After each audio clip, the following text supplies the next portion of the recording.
प्रतिनिधि क्या अपने आप को आज इस सिस्टम से केवल इसलिए दूर रखना चाहते हैं कि उनको एक राजनीति करनी है?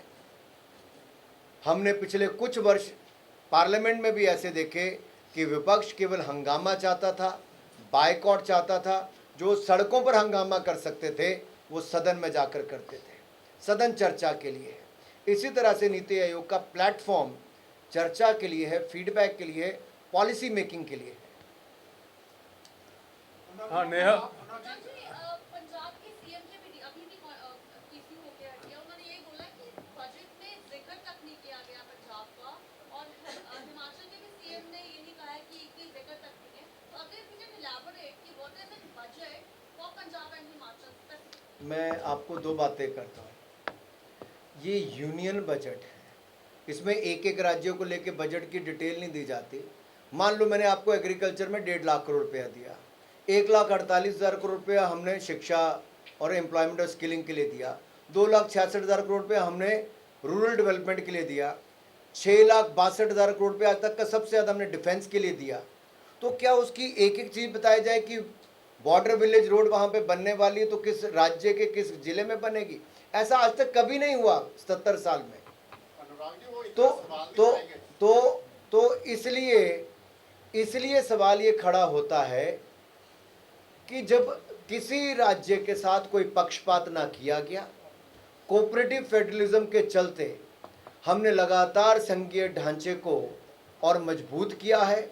और पंजाब के लिए मैं कह दूं, पंजाब के मुख्यमंत्री जी को जो रोज पेज फंसाए रखते हैं गवर्नर साहब के साथ या अपनी ओछी राजनीति करने के लिए, मैं इतना उनको कहना चाहता हूं, प्रधानमंत्री मोदी जी जब आए थे हज़ारों करोड़ रुपए के शिलान्यास और उद्घाटन करने के लिए, पंजाब सरकार ने जब वो किया, वो देश बड़ा बजट 2,66,000 करोड़ रुपए का ग्रामीण विकास मंत्रालय को दिया गया।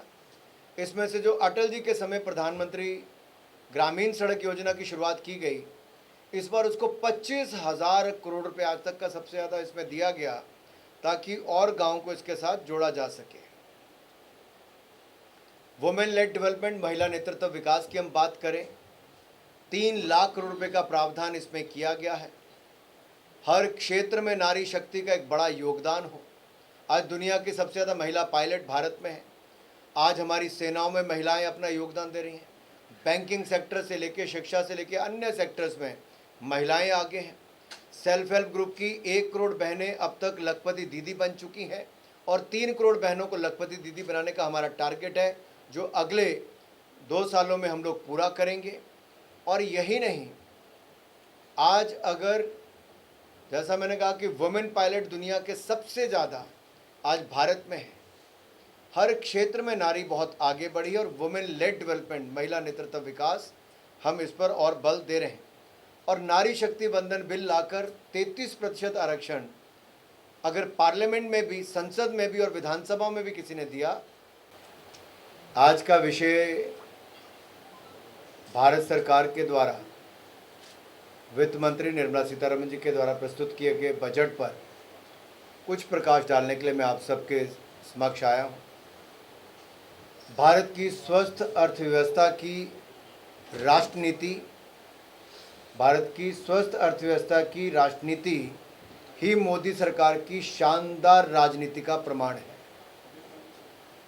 और पिछले 10 वर्षों में आपने देखा होगा, भ्रष्टाचार मुक्त शासन देकर, सुशासन के नए आयाम स्थापित करके देश की अर्थव्यवस्था को 10वें नंबर से दुनिया की 5वीं बड़ी अर्थव्यवस्था बनाया है। और अगले 5 वर्षों के भीतर देश को दुनिया की 3री बड़ी अर्थव्यवस्था बनाने के लिए बजट पेश किया है। और अगले 25 वर्षों के अंदर 2047 से पहले भारत को एक विकसित राष्ट्र बनाने का संकल्प ये भी पूरा करेंगे। और उसका रोड मैप यहाँ पर दिखता है। बजट का लोक लुभावना होना ये आवश्यक नहीं, उससे ज़्यादा ज़रूरी ये है कि देश की अर्थव्यवस्था संतुलित और स्वस्थ हो, तभी तो हमारा भारत आगे बढ़ेगा, तभी तो विकसित भारत बनेगा। और अगर आप इस बजट पर एक प्रकाश डालें, 2014 में कांग्रेस का यूपीए के समय जो बजट आया वो 16,65,000 करोड़ रुपये था। आज अगर इसको आप देखेंगे तो 48,21,000 करोड़ रुपए का आउटले है। और अगर आप कुछ मंत्रालयों का भी आपस में देखें, पहली बात तो इतनी बड़ी छलांग 10 वर्षों में आना, 3 गुना साइज बढ़ना बजट का। दूसरा, जो कैपेक्स है, कैपिटल एक्सपेंडिचर है, वो भी अगर आप पिछले 3-4 वर्षों में देखेंगे तो कितना बड़ा बदलाव आया। 5 लाख करोड़ से बढ़कर 7.5 लाख करोड़, 7.5 लाख करोड़ से बढ़ के 10 लाख करोड़, और अब 11,11,111 करोड़। ये मात्र 4 वर्षों में इतनी बड़ी छलांग। और जब कैपिटल एक्सपेंडिचर इतना सरकार का होता है तो उससे जहाँ एक और प्राइवेट सेक्टर का निवेश भी आएगा, रोजगार सृजन होंगे, रोजगार के अवसर बढ़ेंगे, हमारा आधारभूत ढांचा और सुदृढ़ होगा। और जो विकसित भारत के लिए हमें आधारभूत ढांचा चाहिए वो हमारा इंफ्रास्ट्रक्चर इसके माध्यम से मिलेगा। जॉब क्रिएशन तो होगी, डिमांड भी और जनरेट होगी। एक और मैं आपसे यहाँ पर कहना चाहता हूँ, अगर इसके साथ साथ देखिए हमारा जो फिस्कल डेफिसिट है वो भी इस वर्ष 4.9% रहेगा, 4.9% फिजिकल डेफिसिट रहने वाला है। और अगले साल के लिए हमने 4.5% इसको रखा है, टारगेट किया है। दूसरी ओर जहाँ इन्फ्लेशन की बात आती, महंगाई की, वो भी स्थिर है, नियंत्रण में है और इसको 4% लाने का प्रयास है। दुनिया भर के देशों में महंगाई कई गुना ज़्यादा बढ़ी, कोविड के टाइम और उसके बाद भी सरकार के प्रयासों के कारण इस पे नियंत्रण में रखने का प्रयास किया गया। अगर मैं कुछ सेक्टर्स को लेके बात करूं, उससे पहले किसी भी देश के लिए उसके फॉरेक्स रिजर्व्स कैसे हैं वो भी, क्योंकि अर्थव्यवस्था तो बढ़ रही है। हम 10वें नंबर से 5वें नंबर की बन गए, 3रे नंबर की बनने जा रहे हैं। लेकिन साथ ही साथ एक बड़ा बदलाव ये है कि हमने देश के खजाने को भरा है। हमारा विदेशी मुद्रा भंडार वो 320 बिलियन डॉलर से बढ़कर 666 बिलियन डॉलर हो गया। इन 2014 it was 320 billion dollars. Forex reserve has gone up to 666 billion dollars today, highest ever. साथ ही साथ हमारे जो युवा वर्ग है, दुनिया का सबसे बड़ी युवा आबादी अगर आज भारत में है, तो उनके लिए अच्छी एजुकेशन के लिए न्यू एजुकेशन पॉलिसी लेकर आए, स्किल के लिए अलग मंत्रालय खोला गया, और यही नहीं, एम्प्लॉयमेंट जनरेशन के नए आयाम स्थापित हो और रोजगार के अवसर उत्पन्न हो। तो जहां एक और शिक्षा, कौशल विकास, रोजगार, स्वरोजगार, कारोबार के अवसर बढ़ाए, वहीं इंटर्नशिप के लिए भी पहली बार इतनी बड़ी योजना कोई सरकार लेकर आई है। और सबसे बड़ी बात यह है कि इस बार बजट में लगभग 1,48,000 करोड़ रुपए का प्रावधान एजुकेशन, एम्प्लॉयमेंट और स्किल एंटरप्रेन्योरशिप इस सब के लिए किया गया है। इस पे मैं अगर थोड़ा विस्तार में आपको बताऊं, हमारे जो स्किल सेक्टर में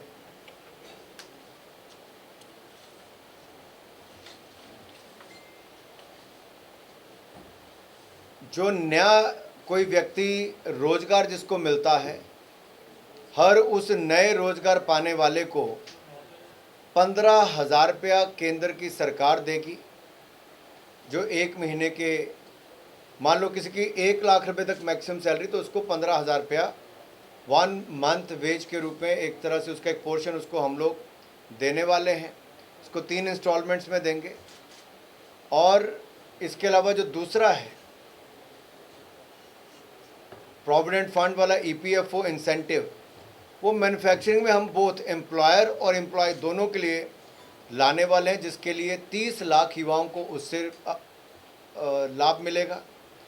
तीसरा है EPFO कंट्रीब्यूशन, जो एम्प्लॉयर को देनी पड़ती थी। मान लो मैं नौकरी देने वाला हूँ, तो उसके लिए जो मदद मिलेगी वो 3,000 रुपया महीना एक व्यक्ति के पीछे अगले 2 साल तक उसको मिलेगा। यानी कि 24 महीनों तक 3,000 रुपया महीना नई जो भर्ती वो अपनी कंपनी में करेंगे उनको मिलेगा और इससे लगभग 50 लाख नए रोजगार के सृजन होगा।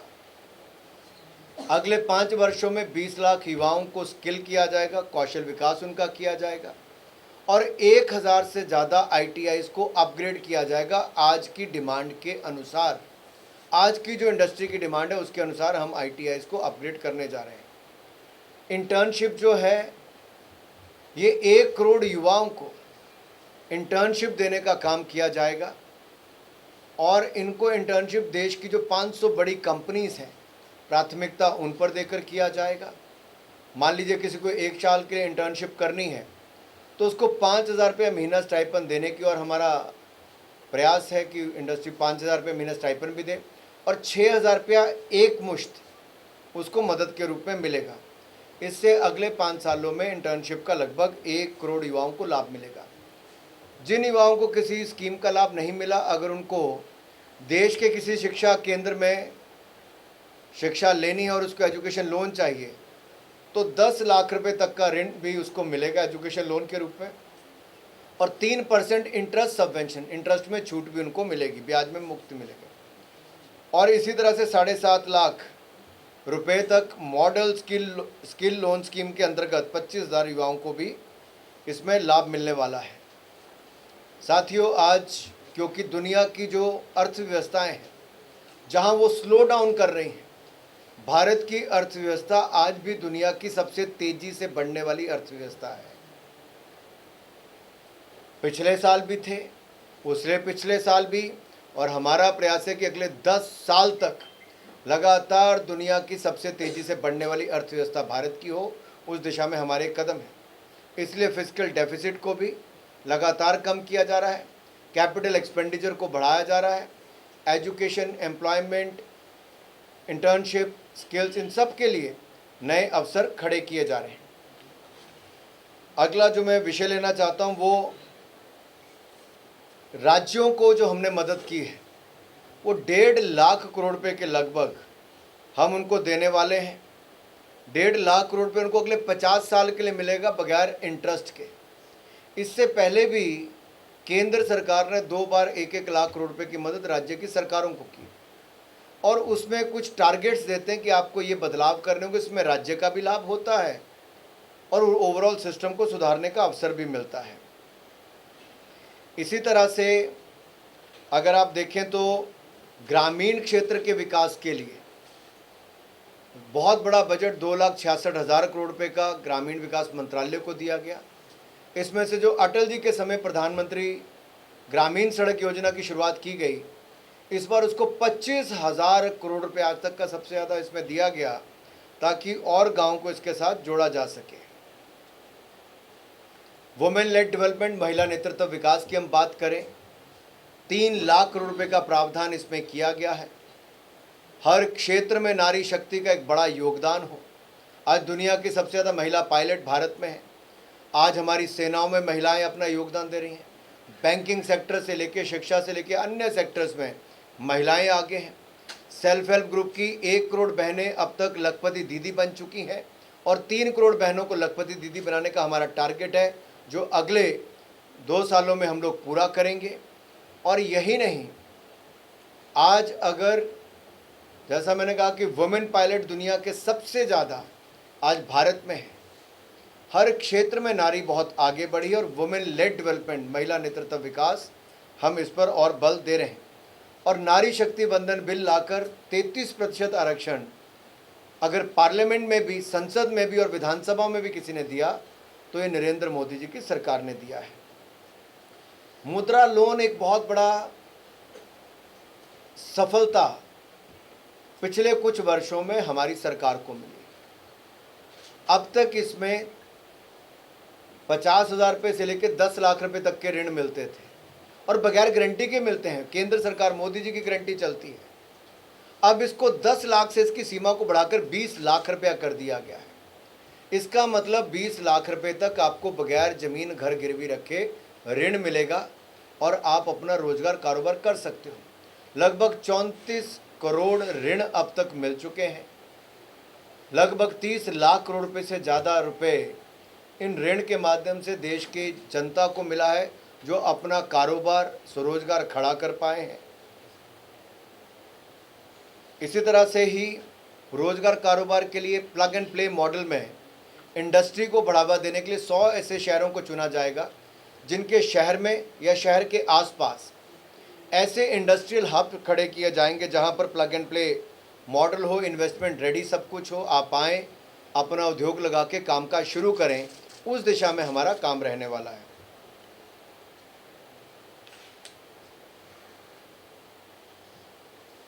हमारे अगर स्पेस सेक्टर को देखा जाए,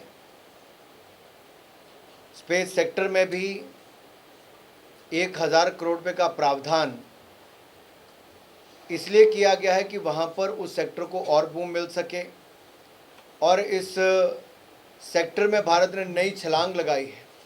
आज दुनिया भर के देश अपने सैटेलाइट लॉन्च को करने के लिए देखिए तो भारत की ओर देखते हैं, क्योंकि भारत बहुत कम्पिटिटिव है। कम पैसे में यहाँ से सैटेलाइट्स को लॉन्च किया जा सकता है, और वेंचर कैपिटल फंड के लिए जो 1000 करोड़ रुपया स्टार्टअप इसके लिए स्पेस सेक्टर के लिए दिया गया है, इसमें हमें और हज़ारों करोड़ रुपए का निवेश भारत में आने के अवसर मिलेंगे। अब चंद्रयान मिशन की सफलता देखिए, दुनिया में पहला देश भारत बना जिसने चंद्रमा के दक्षिण ध्रुव पे जाकर पहुंचने का काम किया। वहाँ पे भी तिरंगे का मान सम्मान बढ़ाया। स्टार्टअप्स एक और सेक्टर है, वहाँ पे मोदी सरकार ने शुरू से ही देश के युवाओं की क्षमता को और बढ़ाने के लिए और स्टार्टअप इकोसिस्टम को बल देने के लिए बार बार पॉलिसीज़ में उनका सहयोग किया है। चाहे वो इनकम टैक्स की छूट हो, इंस्पेक्टर राज से मुक्ति हो, ऐसे अन्य कदम पीछे 5 सालों में उठाए गए। हमारी 350 स्टार्टअप से बढ़कर आज 1,20,000 स्टार्टअप हो गए। दुनिया का तीसरा बड़ा स्टार्टअप इकोसिस्टम भारत बन गया। स्टार्टअप इंडस्ट्री की डिमांड थी कि एंजल टैक्स को ख़त्म किया जाए, और मुझे कहते हुए प्रसन्नता है, इस बजट में एंजल टैक्स को ख़त्म कर दिया गया है। ये युवाओं के लिए एक बड़ा योगदान। और हमारे जहाँ तक सोने की बात है, चांदी की बात है, उस पर भी कस्टम ड्यूटी को कम किया गया 6% तक लाने के लिए, प्लैटिनम को 6.4% तक, और इसी तरह से मोबाइल फ़ोन हो, चार्जर हो, बाकी सब हो, इन पे भी लगभग 15% तक बेसिक कस्टम ड्यूटी को लाया गया है, जिससे सोना और आपके मोबाइल फ़ोन और इसके एसेसरीज जो हैं वो इसमें और कमी आई है, यानी कि इसके दाम और गिर रहे हैं। इससे आम जनमानस को भी लाभ मिलेगा। अनुसंधान नेशनल रिसर्च फंड जो है, ये बेसिक रिसर्च एंड प्रोटोटाइप के लिए जो किया गया है, 1,00,000 करोड़ रुपए का प्रावधान है इसके अंतर्गत। और ये जो common financing private sector PPP model में जाने वाली बात है, इससे भारत में रिसर्च एंड डेवलपमेंट के सेक्टर को और बल मिलेगा। बहुत सारी नई इंडस्ट्री 4.0 की जब हम बात करते हैं, उसमें भारत भविष्य के लिए तैयार हो, उसको भी बल मिलेगा, और हमारे कई अन्य क्षेत्रों को लाभ मिल पाएगा। जहाँ तक मैं अपने सरकारी कर्मचारी या पेंशनर्स की बात करूँ, 4 करोड़ से ज़्यादा सरकारी कर्मचारी और पेंशनर्स को इसमें लाभ मिलेगा, जहाँ स्टैंडर्ड टैक्स डिडक्शन सरकारी कर्मचारियों को 50,000 रुपये से बढ़ाकर 75,000 रुपये कर दिया गया है, और पेंशनर्स के लिए जो डिडक्शन है उसको भी 15,000 से बढ़ाकर 25,000 रुपया कर दिया है। इससे लगभग उनको जहाँ एक और लाभ तो मिलेगा ही, वहीं दूसरी ओर जो न्यू टैक्स रेजीम है वो एक बड़ा अट्रैक्शन का केंद्र काफ़ी टैक्स पेयर्स के लिए बना है। उसमें भी कुछ बदलाव किए गए हैं, जिससे लगभग 17,500 रुपया एम्प्लॉयज़ को उसका भी लाभ मिलेगा, सालाना उसको बचत होगी। जहाँ तक एग्रीकल्चर सेक्टर की बात है, स्वामीनाथन कमेटी रिपोर्ट को भी हमने लागू किया। ना केवल रिपोर्ट को लागू किया, सुनिश्चित किया कि लागत प्लस 50% मुनाफा कम से कम किसानों को मिले। एमएसपी की जितनी भी घोषणाएं हमने पिछले 5 सालों में की और अब सरकार बनने के बाद भी की, वो लागत प्लस 50% मुनाफे से ज़्यादा है। और सरकार बनने के ठीक 1 महीने के अंदर ही हमने 20,000 करोड़ रुपया देश के किसानों के खाते में और जमा करवाया। पीएम किसान सम्मान निधि का वो बढ़कर 3,20,000 करोड़ रुपया हम अब तक देश के किसानों को पीएम किसान सम्मान निधि से दे चुके हैं। इस बार का बजट अगर आप तुलना करके देखेंगे, कृषि का बजट कांग्रेस के समय बजट था यूपीए की सरकार में 27,662 करोड़ रुपया 2013-14 में। आज बजट है 1,54,000 करोड़ रुपया। If you compare it with the Congress or the UPA regime, in 2013-14 their agriculture budget was 27,662 crore rupees, and today NDA government budget for this fiscal is 1,54,000 crore rupees. इससे स्पष्ट तौर पर पता चलता है कि कैसे हमने किसानों के लिए काम किया। अगले कुछ सालों में हम लोग 1 करोड़ किसानों को प्राकृतिक खेती, नेचुरल फार्मिंग की ओर प्रेरित करेंगे, उस दिशा में वो आगे आए। दूसरा जो देखा जाए तो पीएम गरीब कल्याण अन्न योजना में 80 करोड़ गरीबों को मुफ्त अनाज अगले 5 साल तक मिलता रहेगा, इसका भी प्रावधान किया है। वेजिटेबल सब्जियां उगाने में और बढ़ोतरी हो, प्रोडक्शन, स्टोरेज एंड मार्केटिंग तीनों पर बल दिया गया है। सब्जियों के भी, दलहन तिलहन के भी, पल्सेस ऑयल सीड हो उसको भी लेके आत्मनिर्भर हम बने। सब्जियों की भी कोई कमी ना हो और दाम भी बहुत ज़्यादा बढ़े ना और किसान को बहुत ज़्यादा कम दाम मिले ना। इसमें संतुलन बनाए रखने के लिए प्रोडक्शन को बढ़ाएंगे, स्टोरेज कैपेसिटी को बढ़ाएंगे और मार्केटिंग की सुविधाएं भी और ई मार्केटिंग सुविधाएं भी उनको और प्रावधान करवाएंगे। इसमें मैं कहना चाहता हूँ 1 लाख करोड़ रुपये हमने एग्रीकल्चर इंफ्रास्ट्रक्चर फंड में दिया था, जिसका लगभग 33,000 करोड़ अब तक खर्च हो चुका है। आगे और इन्वेस्टमेंट की जा रही है कि जहाँ खपत ज़्यादा है सब्जियों की, उसके आसपास ही उसका भंडारण और उसकी पैदावार को और बढ़ाया जा सके, ताकि ढुलाई में भी कम खर्चा हो और इसकी स्टोरेज के फ़ायदे किसान को भी मिल सकें। उस दिशा में हम आगे बढ़ें। विषय तो बहुत है, लेकिन मुझे लगता है मैं यहाँ पर थोड़ा ब्रेक दे के आपके सवाल भी कुछ ले लेता हूँ, ताकि आपके मन में कुछ है तो। जैसे जन विश्वास बिल हम पहले भी लाए थे, जो हमारे टैक्स केसेस पुराने हैं वो एक अवसर मिलता है उसको ख़त्म करने का। इस बार फिर उस तरह से 2.0 लेकर आए हैं ताकि टैक्स के ऐसे केसेस से आपको राहत मिल सके।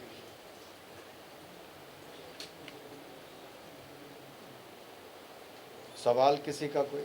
अनुराग जी, आप कह रहे हो कि स्वामीनाथन की रिपोर्ट को लागू कर दिया गया, लेकिन अभी भी फार्मर डिमांड कर रहा है कि ये रिपोर्ट लागू नहीं हुई, इसको लागू किया जाए। देखिए, मैं बड़ा स्पष्ट कह रहा हूँ, स्वामीनाथन कमेटी जी की रिपोर्ट यूपीए के समय आई और यूपीए सरकार में ना सोनिया जी, ना राहुल जी, ना मनमोहन जी, तीनों उस रिपोर्ट पर बैठे रहे, कोई काम नहीं किया इन्होंने। ये जानबूझकर किसानों का यूपीए कांग्रेस की सरकार भला नहीं करना चाहती थी, उस पर बैठे रहे, रिपोर्ट का लागू नहीं किया। नरेंद्र मोदी जी की सरकार आई, हमने स्वामीनाथन कमेटी रिपोर्ट को लागू किया और एमएसपी खरीद में लागत प्लस 50% मुनाफा हम लोग देते हैं। और मैं एक आपको आंकड़ा देता हूं, यूपीए के 10 साल में एमएसपी खरीद 5.5 लाख करोड़ की हुई, एनडीए की सरकार में एमएसपी खरीद 18,40,000 करोड़ की हुई 10 साल में। इतना अंतर है, ये बड़ा फर्क है। और अगर आप इसके एक एक पहलू को देखेंगे, जैसे मैंने बजट का बताया कि उनका 27,000 करोड़, हमारा 1.5 लाख करोड़। इनके समय फसल बीमा योजना में कुछ ना के बराबर नहीं मिलता था, हमने 1.5 लाख करोड़ रुपये फसल बीमा योजना के अंतर्गत मुआवजा दिया है। इनके समय 5,500-6 हज़ार करोड़ रुपया सिंचाई योजना पे खर्च, हमने 15,500 करोड़ रुपया खर्च किया है। बैंकों से किसान को 7,30,000 करोड़ रुपया मिला 2013-14 में, हमारे समय पिछले साल 21 लाख करोड़ रुपया मिला, 3 गुना ज़्यादा। हमारा लगातार प्रयास है कि किसान की आय को हमने दोगुना करने की ओर लेकर जाना है, उसकी लागत को कम करना है, उसके मुनाफे को बढ़ाना है, उसको स्टोरेज की क्षमता भी साथ में देनी, यानी कि उसकी लागत भी कम हो, स्टोरेज की सुविधा मिले और मार्केटिंग उस समय करे जब मार्केट में अगर दाम कम मिल रहा है तो स्टोर कर सके और पर्याप्त समय पर अपने सब्जी को, फल को, अपने उत्पाद को बेच सके, उस दिशा में बढ़े। नीति आयोग की मीटिंग होती है, उसमें अपोजिशन के जितने मिनिस्टर हैं वो काउंट करते हैं, हिमाचल चाहे पंजाब।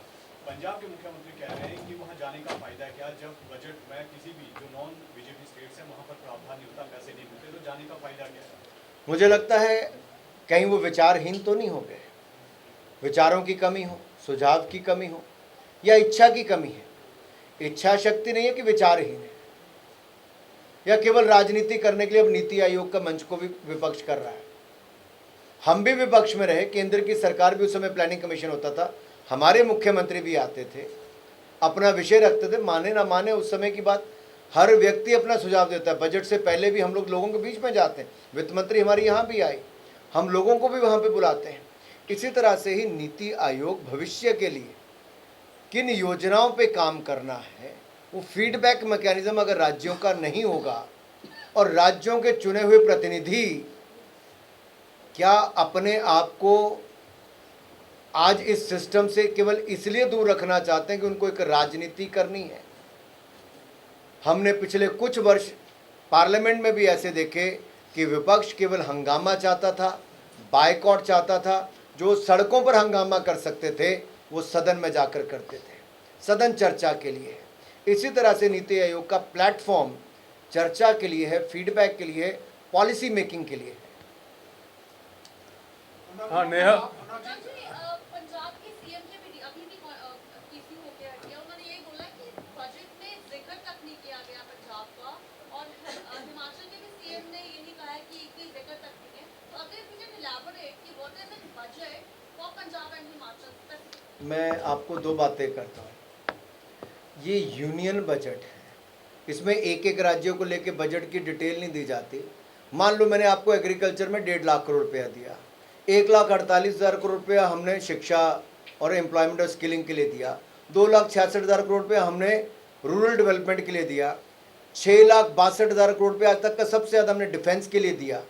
तो क्या उसकी एक एक चीज़ बताई जाए कि बॉर्डर विलेज रोड वहाँ पे बनने वाली है तो किस राज्य के किस जिले में बनेगी? ऐसा आज तक कभी नहीं हुआ 77 साल में।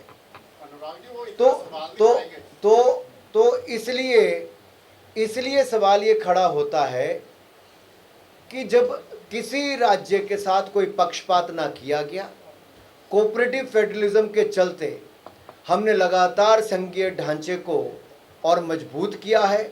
और पंजाब के लिए मैं कह दूं, पंजाब के मुख्यमंत्री जी को जो रोज़ पेच फंसाए रखते हैं गवर्नर साहब के साथ या अपनी ऊंची राजनीति करने के लिए, मैं इतना उनको कहना चाहता हूं, प्रधानमंत्री मोदी जी जब आए थे हज़ारों करोड़ रुपए के शिलान्यास और उद्घाटन करने के लिए, पंजाब सरकार ने जब वो किया वो देश आज तक भूला नहीं है।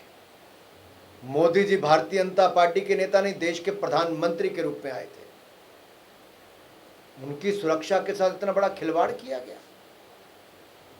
हमने तो दिल बड़ा करके तब भी एम्स हो, पीजीआई का सैटेलाइट सेंटर हो, 32,000 करोड़ रुपए की सड़कें हैं, विकास के केंद्र। मैं सड़कों की लंबी सूची आपको पढ़ सकता हूं, मेरे पास सारा खाता है। लेकिन क्या अब राज्य स्तर पे आ जाएंगे? मैं पूछना चाहता हूं, इनकी 10 साल यूपीए की सरकार रही, तुलना करके बताइए उस समय क्या मिला और आज पंजाब को क्या मिला है। हम सीना ठोक कर कहते हैं पंजाब को अगर किसी ने दिया तो एनडीए भारतीय जनता पार्टी की सरकार ने दिया है। हाँ जी गणेश जी बोलिए, आप पूछना। सर आपने कहा कि 1.5 लाख करोड़ राज्यों को दिया गया है बिना ब्याज के, बिना इंटरेस्ट के डेवलपमेंट कार्य के लिए। तो ये जो आरोप सब लगते हैं कि महज 1-2 राज्यों पर ही बजट केंद्रित था, बिहार का नाम आता है, आंध्र प्रदेश का नाम आता है, बाकी राज्यों के लिए कोई परियोजना बजट में जैसे अनाउंस बिहार है, आंध्र प्रदेश के लिए वैसे दिखाई नहीं दी। इसी को मैं ऐड ऑन करूंगा। बार बार आरोप ये लग रहे हैं कि पक्षपात किया गया है, इनइक्विटेबल और डिसअपॉइंटिंग। मैं बड़ा स्पष्ट कर दूं, अगर आप केवल रेलवे का बजट भी उठाकर देख लेंगे तो जितना यूपीए ने 10 साल तो छोड़िए, जितना यूपीए ने 30 साल में कांग्रेस ने मिला के नहीं दिया होगा उससे ज़्यादा हमने इस साल दे दिया है। अब क्या बात करते हैं साहब? जिस तरह के सड़कों का, रेलवे का विकास, शिक्षा और स्वास्थ्य का विकास हमारी सरकार के समय हुआ, उसकी कांग्रेस के 10 वर्षों की तुलना भी करेंगे तो कहीं सामने खड़े नहीं होते। केवल बोलने से नहीं काम चलेगा, आंकड़े आते हैं। आपने रेल मंत्री का भी प्रेस नोट देखा होगा और बताया गया, मेरे मान लीजिए हिमाचल के भानुपल्ली बिलासपुर रेलवे लाइन है, कांग्रेस के 10 साल में मिलाकर भी 100 करोड़ रुपया नहीं आया, 1 रुपया खर्च नहीं हुआ। एक एक साल में हमें 2-2 हजार करोड़ रुपया उसके लिए मिल रहा है। इसी तरह से पंजाब, हरियाणा, चंडीगढ़ के लिए भी मिला है, कई गुना ज्यादा मिला है। और मैं चाहूंगा कि मैं आज जाने से पहले यहाँ पे आंकड़े देखकर जाऊंगा, आपकी प्रेस रिलीज में भी आने चाहिए। रागी एलिगेशन ये लग रहे हैं बिहार और आंध्र प्रदेश को स्पेशल पैकेज दिया गया, लेकिन पंजाब में लास्ट ईयर इतनी बाढ़ आई है, सब कुछ हुआ है, पंजाब को भी स्पेशल पैकेज उसका एक फॉर्मूला डिवाइड है। हिमाचल में भी आया, उत्तराखंड में भी आया। देश में जहाँ पर भी आपदाएं आती हैं वहाँ पे होम मिनिस्ट्री की टीम जाती है, उसका दौरा करती है, राज्य की सरकारें अपना एस्टीमेट देती है, उसका आंकलन करने के बाद केंद्र सरकार एनडीआरएफ में से उसको पैसा देती है। उसको सिस्टम इन प्लेस है, यूपीए के समय से है, और ये हमने नहीं, उनके समय से जो बना है वही हम आज तक लागू करते चले आ रहे हैं।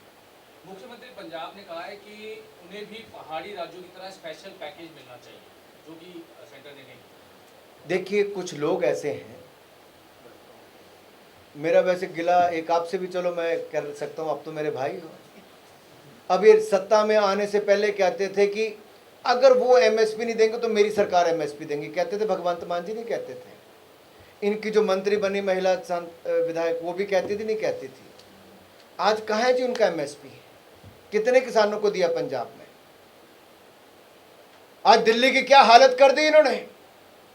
झीलों का शहर बनाना था इन्होंने दिल्ली को। 3 नौजवान बच्चे, युवा हमारे साथी एक बेसमेंट में डूब के मर जाते हैं देश की राजधानी में। यह अरविंद केजरीवाल का मॉडल है, यह आम आदमी पार्टी का मॉडल है। किस स्थिति में लाकर खड़ा कर दिया इन्होंने। उन परिवारों से पूछो जिन्होंने अपने नौजवान बच्चों को खोया, क्या बीत रही होगी उनके ऊपर। जो उनके उज्जवल भविष्य के लिए उनको कोचिंग सेंटर्स में भेज रहे थे, क्या पता था वो बेसमेंट उनको निगल जाएगी। ये है उनका झीलों का शहर। ये किस तरह की राजनीति है।